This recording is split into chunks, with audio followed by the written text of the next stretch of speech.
a posture of creativity and openness to testing new ideas. That is where we start as one of the first and primary features that was present in all of the new worshiping communities who are flourishing and who are vital. There is this agility, there's this willing to pivot, there's this willing to try and then try again. And that piece we want to raise up and lift up.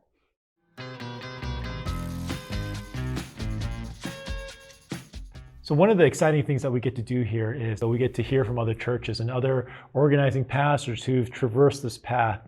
And it's not to say that we have everything figured out, but it's really encouraging when you hear other people doing things that really we can resonate with. And we love to share some stories right now of churches that have tested ideas as they journey in starting their new worshiping communities.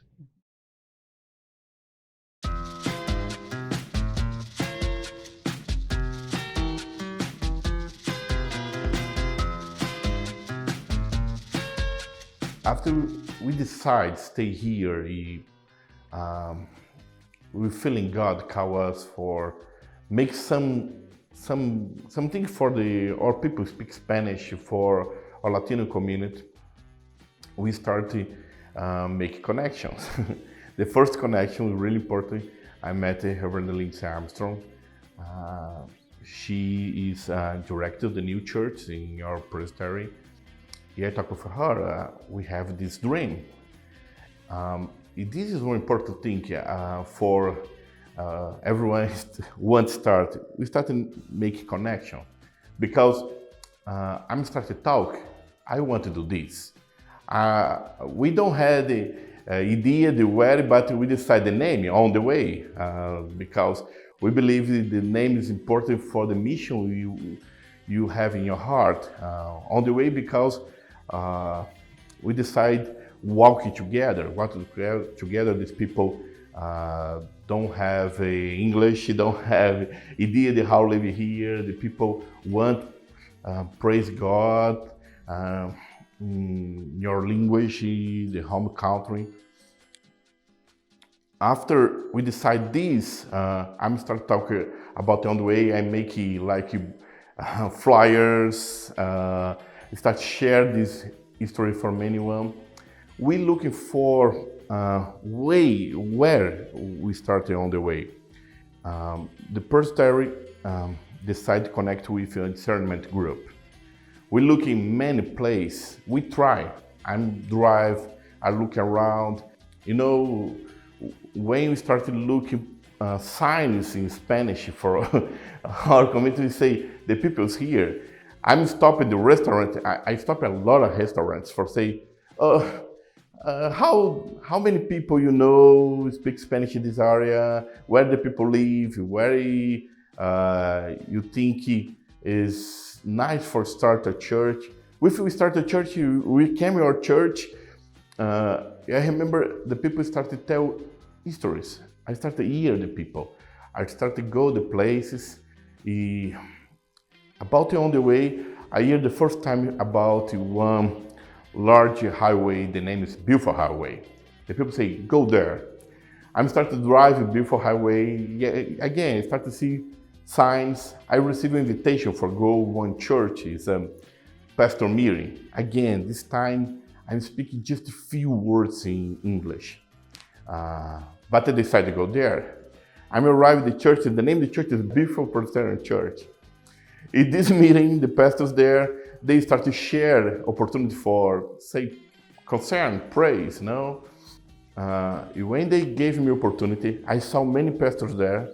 I want to start a church in this area, say, this is an opportunity I have. I say, my name is Rafael. I just, in this time, know the house it is. My name is Rafael.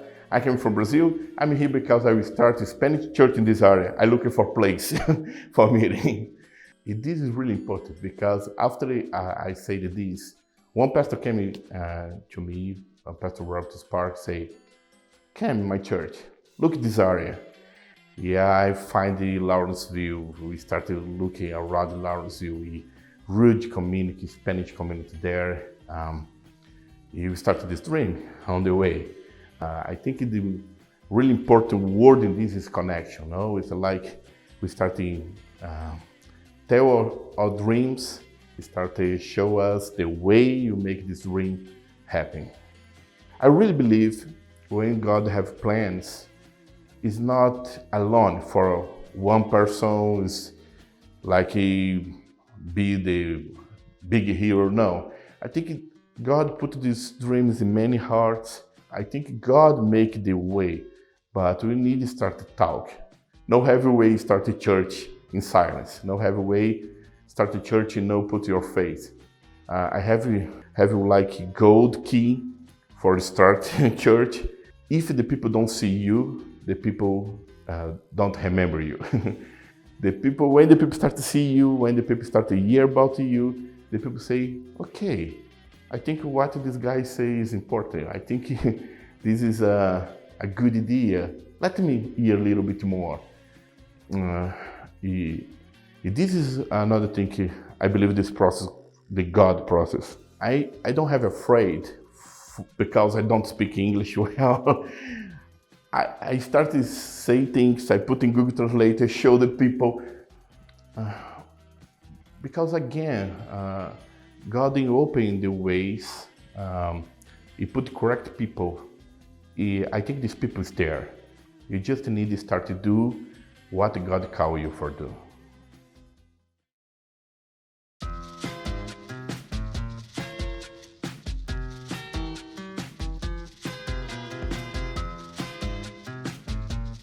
A lot of new worshiping communities, it is not a great idea to begin worshiping together regularly at the very beginning. And there's some dangers to that. There's the danger of, because you start so quickly, you just fall back on the things you normally would do.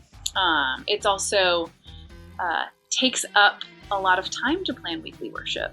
And so I had actually pushed this off for a while, and the discernment team discerned that we actually needed to worship pretty regularly to get to know each other, to kind of figure out how we were going to both engage God and engage the community.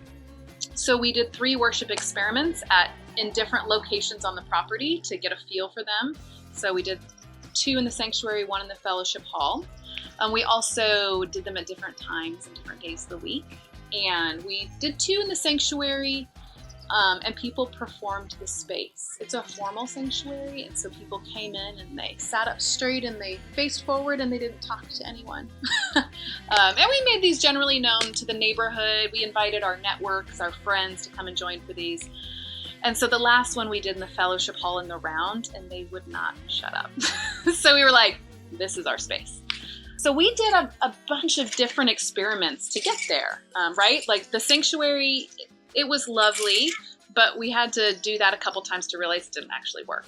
And so we moved over to the fellowship hall, and that was a great gift that we have the option of 2 different spaces. So we ran worship experiments. Some of the things worked, some of them didn't, but we learned so much each time we ran these experiments. We started worshiping weekly within 6 months of me getting here, which I would not recommend to all contexts at all. So happens that our discernment team actually listened well to the Spirit, better than I was, and that worked for us. When they presented to me that they wanted to start worshiping weekly, I said, I want to compromise. And part of that compromise is the start of a new church is so much about relationships. It is, 98% about relationships. And most of the worship experiences I have don't facilitate that. Worship, as it should be, is about glorifying God and reflecting on how your week has gone, where you are living into God's will, where you are not, how you can follow Jesus. And so I told them that our worship just could not look exclusively like that. That we had too much relational work to do as a team and with the neighborhood. And so we compromised, and we do small group right after the sermon every Sunday. So we pull out rugs, we pull out coffee tables, and that's how we worship. And so it's very easy. Once the sermon's done, we just let them know that the proclamation of God does not end with the sermon, it continues. And so they always have a small group question, and it's challenge by choice, so they can share as much or as little as they want. And so we still have that 3 years later. We do that every week. So after the sermon, they're invited into that relational work of getting to know each other, of talking about the sermon. Usually they have a little extra time to catch up. And so that was the compromise, is we can worship regularly, but we have to partner with that relational work that just makes up the first, 3 years. And if you're a pastor, it is your job the rest of your life. But for those early years, that relationship building needs to be the DNA. So we spent the first 6 months just asking questions, just getting to know people, just doing programming to build relationships, to see what people, building on what the presbytery had done in getting information, building on that to say, okay, what do you want? What will you actually show up to? What do you not want to show up to and you really don't care? And we're just going to do it because we're a church and we love God. We did some community events. So we did popsicles out in the green space. We are a unique church setting because we are the only green space in the neighborhood. Although this neighborhood is called Ormwood Park, there is no park. And so we function as the park. There's a dog yard and a playground and chickens now. We have a tree grove with a magnolia tree that the kids climb in and they put up their hammocks. And so we just looked at the different spaces and tried to think of a way to engage people in the different spaces at our location. So how can we use this tree space? This was not programming to inform them about who we were. This was programming to just be a good neighbor. Just get to know people. Just let them know that we're here. And a lot of the people on that discernment team lived here. And so it was a chance for them to say, hey, I've been working on this project for a while. Why don't you come and check it out? So we did a lot of different things. Some of the things were surprised and, 70, 80, 100 people show up. Some of the things we did, and it was like, well, it's the 5 of us who planned it. Those are hard to walk back from. But they're good growing experiences.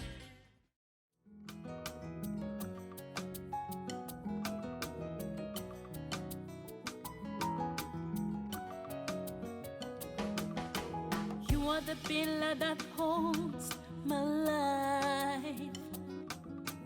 You are the pillar that holds my life. When we started Shalom and we were trying to look at what is needed in the community. So we're looking at different approach. One is, okay, we come and say, this is what we are going to do, which is not sustainable. But we took another approach where you just go in the community, talk to people, learn about what the community needs are, kind of asset-based. And then from there, together, you build up different ministries at Shalom. So that was the result of the children's ministry, youth ministry, worship, singing, and even the Sunday worship that kind of gather all those ministries. So it was basically being in the community and seeing what the community needed and also going along with that instead of coming and just formulating a plan. So that's kind of how we centered around all these ministries we have at Shalom. Clarkson is, as some of you may know, is a very diverse community. And the way we got into the community was not like advertising or sending emails or mail. It basically one-on-one. You just go knock at people's door, and people there are very hospitable, and then strike a conversation, not even related to a church, or not make it even sound like we have an agenda that we would like to come and impose on you, but it's just building those relationships. It was talking to people, and once you start building those connections, it spreads out. It's like, oh yeah, there is a pastor who is coming into the community and he has these ideas and they match with what is missing in the community, and then together we start filling those gaps And out of that, that's how we started building those, relationship and listening, which is very, very important in the process of learning about the community. Mm-hmm.